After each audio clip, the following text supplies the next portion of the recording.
Is the internet rotting our brains? What if the internet is quietly rewiring your brain and you don't even realize it? Think about it.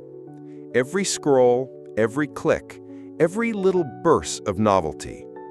We tell ourselves it's harmless entertainment, but what if the reality is far more sinister? What if what feels like casual scrolling is actually the slow decay of our ability to think, focus, and even control our own lives? People have started calling it brain rot. It's the uneasy sense that the more time you spend online, the less human you feel. And once you start noticing it in yourself, it's hard to unsee. It's not an accident. Every major platform has now built a short-form content tab. TikTok pioneered it, Instagram copied it, YouTube couldn't resist, and even apps that had nothing to do with video have tried sneaking it in. Why? Because they know something about your psychology that you might not fully realize yourself. You can't resist novelty. Your brain is hardwired to chase what's new. And these platforms discovered that the shorter the content, the faster the cycle of novelty becomes. That's why you'll see absurd tricks like people playing two videos on the same screen at once, subtitles on the bottom, a random video game on the top. It looks ridiculous, but it works. It overloads your senses, spikes your dopamine, and keeps you watching far longer than you planned. And here's the disturbing part. The more people binge this type of content, the less useless they feel. Almost as if their brain is being hollowed out from the inside. That's why the phrase brain rot content caught on so quickly. People didn't just laugh at it, they resonated with it. You don't need a study to confirm it, but the science is there anyway. Attention spans are shrinking. Back in 2021, the average phone pickup lasted about 10 seconds. 10 seconds. That's barely enough time to think a single complete thought before your attention is stolen again. And people feel it. They feel like they're becoming zombies. They feel like they're losing the ability to focus on anything meaningful. Work feels harder. Reading a book feels impossible. Sitting quietly with their own thoughts feels unbearable. But here's the twist. What if we're asking the wrong question? Everyone frames the problem the same way. The internet is making us dumb. Short-form content is frying our brains. But think about that carefully. Can a piece of content actually make you do anything? Short videos are inanimate objects. They're just pixels on a screen. They don't have the power to hypnotize you, drag you in, and force you to watch. There are plenty of harmful things in the world that you completely ignore every day. You're not compelled to drink bleach. You're not compelled to slam your head into a wall. So why do we act as if TikTok, YouTube Shorts, or Reels hold supernatural power over us? Now, it's true, giving toddlers iPads is a different story. Their brains are still forming. But if you're old enough to watch this, then you already have a developed brain, which means something else is happening here. And that brings us to the real brain rot. The true danger isn't the videos.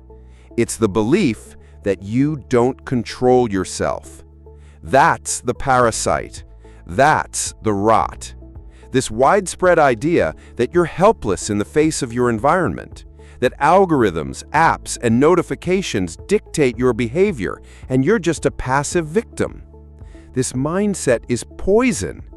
People say, "I just can't stop scrolling," or "Once I beat this addiction, then I'll finally be productive." But that belief system traps you. It convinces you that you're powerless, so you wait around for the stars to align, for some magical moment where the addiction disappears on its own. And here's the brutal truth. If you believe you're powerless, you'll act powerless. It becomes a self-fulfilling prophecy. The real brain rot isn't the content, it's determinism. It's the death of free will in your own mind. Let's look at an example. Politics. When an election happens, it feels like the fate of a country rests on your shoulders. The media tells you your vote is historic, your choice is monumental. But step back for a second. One person's vote doesn't decide the outcome. You don't control the economy. You don't set the laws. You don't dictate the food supply.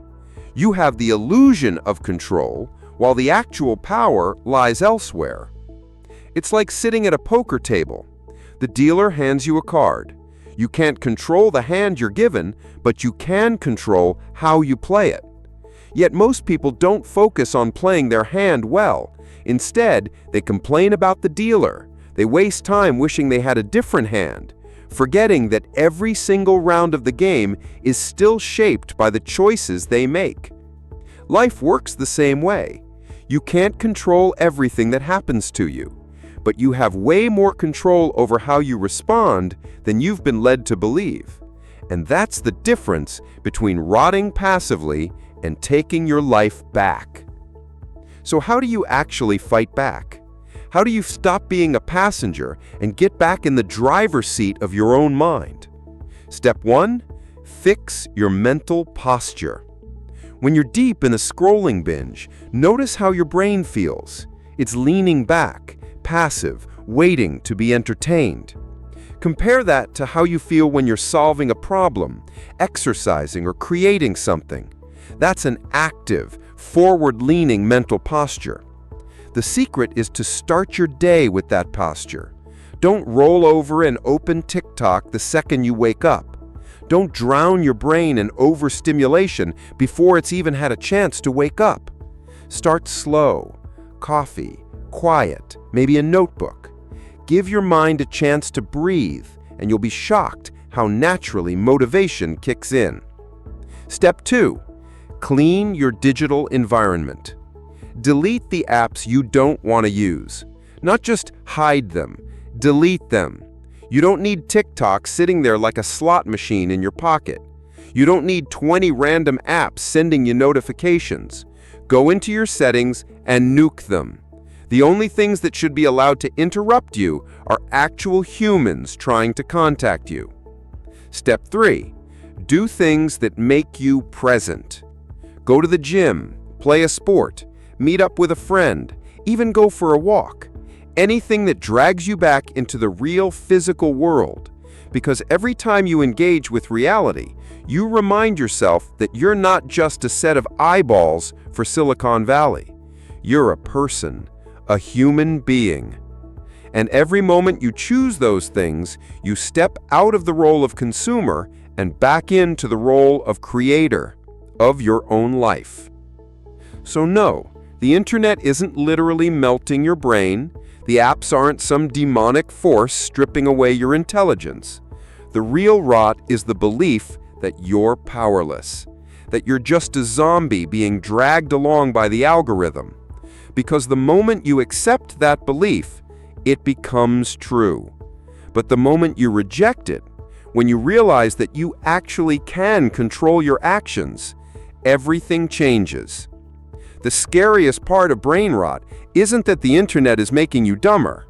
It's that you start believing you don't have a choice. And the moment you realize you do, you've already won.